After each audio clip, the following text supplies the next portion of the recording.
देखो, चश्मे के निशान ने जो लोगों से वायदे किए ना, हमेशा उन वायदों को पूरा किया है। जेजेपी के अलग होने से नुकसान नहीं होता, धोखा देने से होता है। जब भी कांग्रेस पार्टी को कोई सीट हारनी हो तो मेरे भाई जयप्रकाश को वहाँ पे खड़ा कर देते हैं। हिसार की जनता ने उन्हें कई बार नकारा है। ये तो 75 पार भी कर रहे थे। ये तो जैसे कि मैं अभी यहाँ पे आई तो सबने कहा जेजेपी के लिए कि ये ना होते तो इनकी क्या औकात थी, हरियाणा में आ जाते।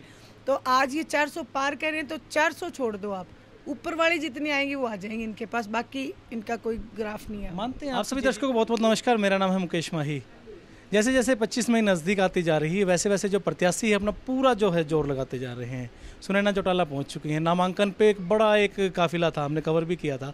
पूछेंगे कि गांव में जा रहे हैं तो वहाँ कैसा क्या माहौल मिल रहा है। मैडम जी नमस्कार। कैसा जो उधर काफिला था, मैंने देखा कि आपने 10 मिनट आप सिर्फ स्टेज पे खड़े रहे थे, सिर्फ लोगों से आपके सर पे हाथ रख रहे थे। गांव में कैसा प्रेम मिल रहा है? गांव में हमेशा से ही इंडियन नेशनल लोकदल का कोई कार्यकर्ता हो चाहे बहुत प्यार प्रेम और विश्वास मिलता है। आज भी जिस भी गांव में जा रही हूँ सबके साथ वही प्यार प्रेम और विश्वास मुझे देखने को मिल रहा है, क्योंकि आदरणीय चौधरी देवीलाल जी ने इतनी मजबूत नीतियाँ बनाई है लोगों के लिए कि लोग उनका मान और सम्मान करते हैं। चश्मे का निशान आपको कल प्रोवाइड हो गया कि पहले भी लोगों ने काफ़ी एक विश्वास जताते थे चश्मे पे, अब एक यूँ मिल रहा है कि हम पुराने लोगों से उन्हीं से मिल रहे, चश्मा देखते ही लोग खुश हो जाते हैं। बिल्कुल, क्योंकि देखो चश्मे के निशान ने जो लोगों से वायदे किए ना, हमेशा उन वायदों को पूरा किया है। बाकी आप जितनी भी पार्टियां हैं, ये सारी पार्टियां बातें तो करके जाती हैं लेकिन उन वायदों को पूरा नहीं करती हैं। जैसे 15 लाख का वायदा नरेंद्र मोदी जी ने किया, 15 लाख छोड़ 15 रुपए भी किसी के खाते में नहीं आए। सिलेंडर फ्री में देने की बात करते थे, सिलेंडर फ्री में छोड़ सिलेंडर के दाम 1150 रुपये आज हैं। वहीं कहते थे महंगाई कम करेंगे, आज हर चीज़ के ऊपर टैक्स है। दूध दही लस्सी पनीर आटा हर चीज़ के ऊपर टैक्स है। दुकान से सामान खरीदते हैं, दुकानदार नीचे जीएसटी प्लस में लिखता है, तो हम कितना टैक्स दे रहे हैं। उस टैक्स के बदले में हमें मिल क्या रहा है? उस टैक्स के बदले में हमारे बालक तो बेरोजगार हैं और जो महिला शक्ति है वो महंगाई के बोझ से परेशान है। तीसरी बात, जो हमारी बेटियां हैं उनकी सुरक्षा के ऊपर भी आज सवालिया निशान है।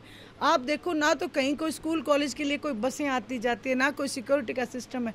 पहली बात तो स्कूल कॉलेज ही नहीं बनवाए, जो गांव के स्कूल थे वही बंद करा रहे हैं।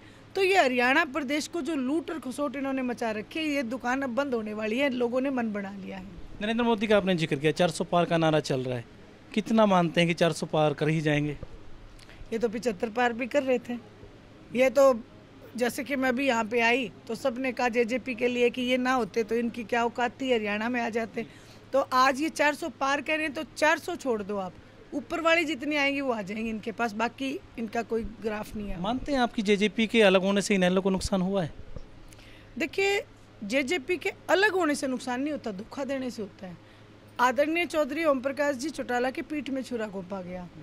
चौटाला साहब को ये इल्म नहीं था कि इस तरीके के भी घटनाक्रम हो सकता है। क्या धोखे से नुकसान होता है, ना कि अलग होने से। अलग तो कोई भी हो सकता है। अलग तो आज जो चौधरी रणजीत सिंह जी हैं भारतीय जनता पार्टी से, जिनके पास टिकट, वो तो पहले अलग हो गए थे। अलग होने से नुकसान नहीं होता, धोखा देने से नुकसान होता है। भारतीय जनता पार्टी के कुछ जो निर्दलीय विधायक जिन्होंने समर्थन दे रखा था, उन्होंने समर्थन वापस ले लिया। क्या लग रहा है अल्पमत में आ गई सरकार?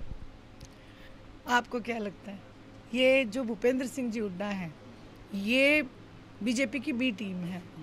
आप देखो कि इन्होंने विधानसभा में सरकार को नोटिस दिया कि आप अपना बहुमत सिद्ध करो, जबकि इन्हें भली भांति पता था कि सरकार तो बहुमत में है। वो क्यों हुआ?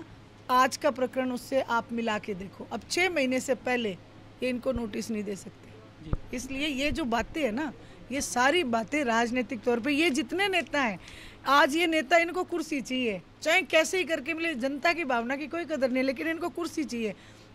चौधरी देवीलाल जी ने हमेशा ये बात कही है कि कुर्सी बड़ी नहीं होती, कुर्सी देने वाले बड़े होते हैं।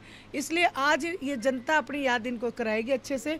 किसी भी नेता का कोई नंबर नहीं है, सबकी मंशा समझ में आ चुकी है। दुष्यंत चौटाला ने राज्यपाल को पत्र लिखा कि फ्लोर टेस्ट करवा लिया जाए, और अगर कांग्रेस को भी उन्होंने ये कहा कि अगर कांग्रेस सरकार गिराती है तो हम उनके साथ आते हैं। कैसे देखते हैं इस बात को? आज का भूपेंद्र सिंह जी हुड्डा का बयान है कि मैं मेरे 32 लेके खड़ा हूँ, तुम अपने 10 लेके आ जाओ।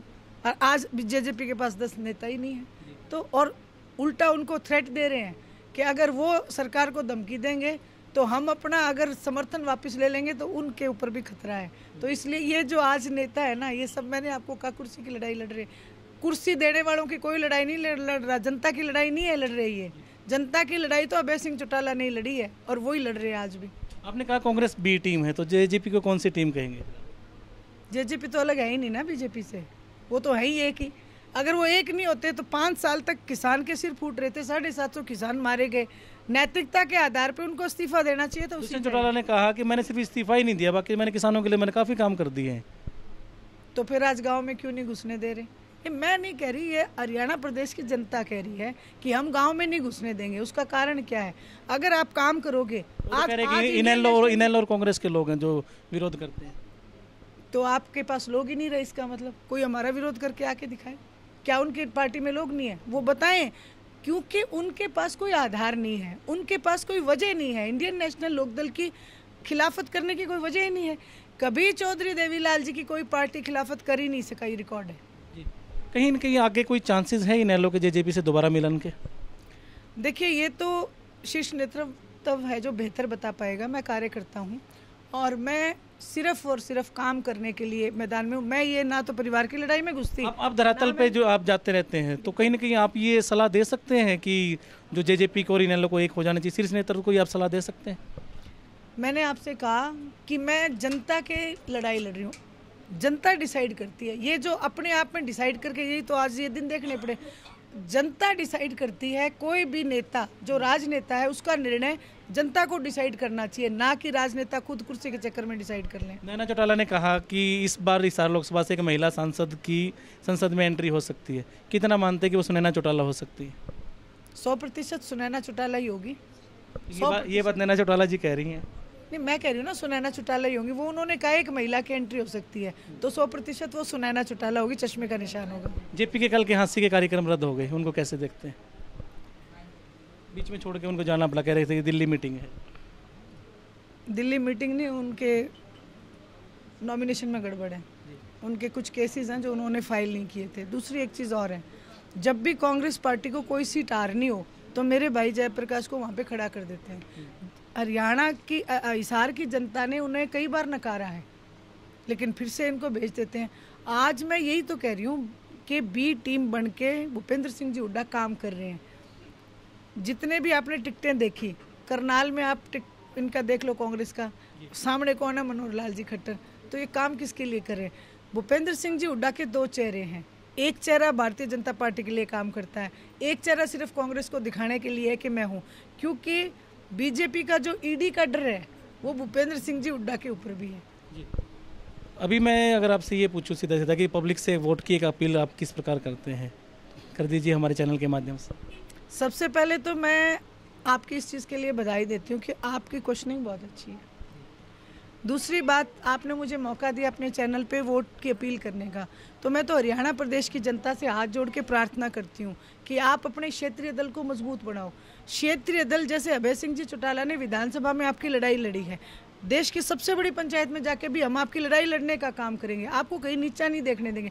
हमें गुलामी नहीं करनी किसी की, ना हरियाणा प्रदेश की जनता को हम गुलामी करने देंगे। इसलिए चश्मे के निशान को मजबूत बनाएं। चश्मे का निशान ही वो निशान है जिसने आज तक की सारी जन कल्याण की नीतियां बनाई है और आगे भी जन कल्याण की नीतियां बनाएंगे। Vote for Indian National Lokdal. बहुत बहुत धन्यवाद सुनैना चौटाला जी। और जैसा लोगों ने तालियां बजाकर इनका स्वागत किया, क्या 4 जून को भी स्वागत ऐसा ही हो पाएगा? आगे भी इनसे बात करते हैं। आप कितना इत्तेफाक रखते हैं हमें कमेंट के माध्यम से जरूर बताएं। मेरा नाम है मुकेश माही। नमस्कार, जय हिंद, जय भारत।